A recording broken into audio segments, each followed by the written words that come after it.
So at least once, maybe even twice a week, I receive a panicked phone call or email from somebody who has just received an extortion email from a criminal who is claiming that they're going to release very personal information about them if they do not pay up. Now, the reason I'm going to talk about this to you today is because I guarantee it's just a matter of time until you receive one of these extortion emails. So I wanted to explain a little bit about what they are and then what you can do to protect yourself. Now what I'm showing you here is an extortion email that was actually sent to me. And as you'll see here, it looks like it was sent from me to me. And that's often what criminals do, is they'll send an email that looks like it came from yourself, so you're more apt to open it up. And in this case, the subject says something about the fact that I've been hacked. So if I receive this email and you look and you go, oh my gosh, I've been hacked and it came from myself, already it's a little bit concerning, so you're more apt to open it up and start reading it. Now you notice it's pretty poorly written, but they get their point across, and I guess that's all that really matters. So it goes on and it says, I do know, and then it shows my password, is one of your password. Let's get directly to the purpose. You don't know me and you're probably wondering why you're getting this email, right? I'm a hacker who cracked your email and devices a few months ago. Your bad luck. So if you've received an email that starts out like this, already you're probably a little bit nervous. I mean, in this particular case, the password that they listed is a password that I've actually used before. So you go, oh man, okay, they actually know my password. So they're telling me they've hacked me. This can't be good. So let's go ahead and continue on here. I set up a malware on the adult vid porno website, and guess what? You visited this site to have fun. You know what I mean. Then they get to the really good part and they say, I backed up device, all files and contacts. I created a double screen video. First part shows the video you were watching. You've got good taste, haha. And second part shows the recording of your webcam. All right, so let's sum up where we are so far. We've received an email from a hacker who's apparently broken into our computer. They've captured all of our passwords. They've monitored us watching porn. Just to add to this crap sandwich, they've apparently recorded us while we were watching this porn, and now we're screwed. So this is definitely not the email that we wanted to receive today.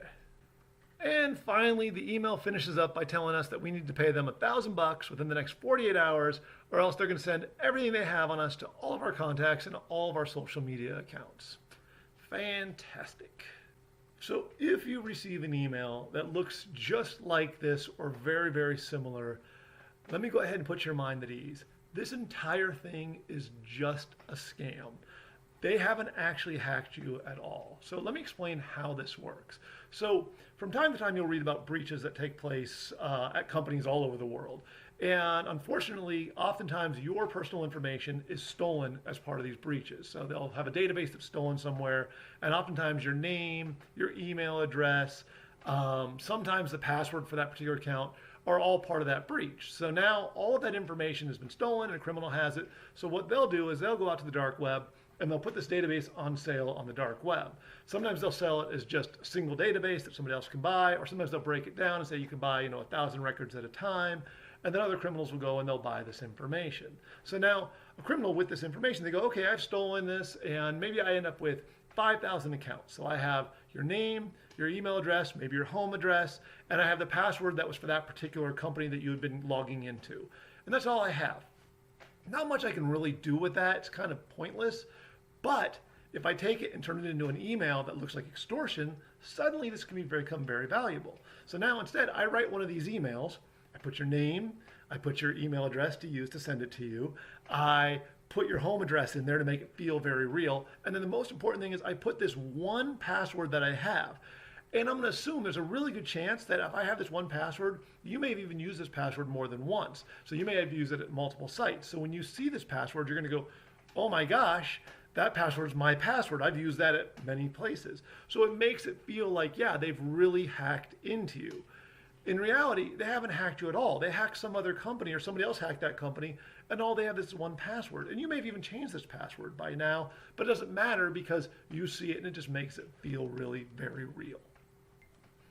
Now let me stop for a quick second, because oftentimes I'll be dealing with somebody who's going through this and has received one of these emails, and when I tell them, hey, it's just a scam, you're all good, they don't believe me. They're freaking out and they're like, no, this is real. I was at this porn site just last week, so I know this is what happened. And you're just like, All right, too much information. Don't need to know that. But here's the thing: it's not real. And here's how you can generally know for sure. And that's I've dealt with people who have actually been through real extortion. And let's say that somebody's actually really hacked into your computer and they've kicked on your webcam and they've recorded you. They've got footage of you doing whatever. If they have this footage, when they send you the email to do their extortion, they'll capture pictures that they will include with the email because they want to make sure you know they mean business. So if they send you 5 different pictures of you naked or doing something that you're not too proud of, you're going to be far more apt to pay them whatever they're asking for because you're humiliated. If all they send you is an email with this one password or some piece of information that they found out on the internet, that's not real. People who are going to extort you are going to make sure you know they mean business, and they're going to include the best thing they have to use against you. So if no pictures have been included, but yet they're threatening that they have video or pictures, they're lying. It's that simple. One other thing you can do that's really more about just giving yourself peace of mind is take a little piece of tape and just put it over the camera lens on your computer. So like right here, just put that over there, and then you don't have to worry anymore. So if somebody kicks on your webcam because they've hacked into your computer, they can't see anything. So if you don't use your webcam and it's built into your computer, just cover it up with a piece of tape. It takes you 2 seconds. It'll be the cheapest security you ever added, and you won't have to worry about being recorded ever again. All right, so when you receive one of these emails, now you know, just stop. Take a deep breath and know it's just a scam. Unless they happen to include actual naked pictures of you, which that's going to be pretty rare, it's just not real. Look and see if they've included any kind of passwords. If they have, go change any account anywhere where you've ever used that password. Then just delete the email and move on with your day. It's just not real, and don't give it another thought. All right, that's all I got.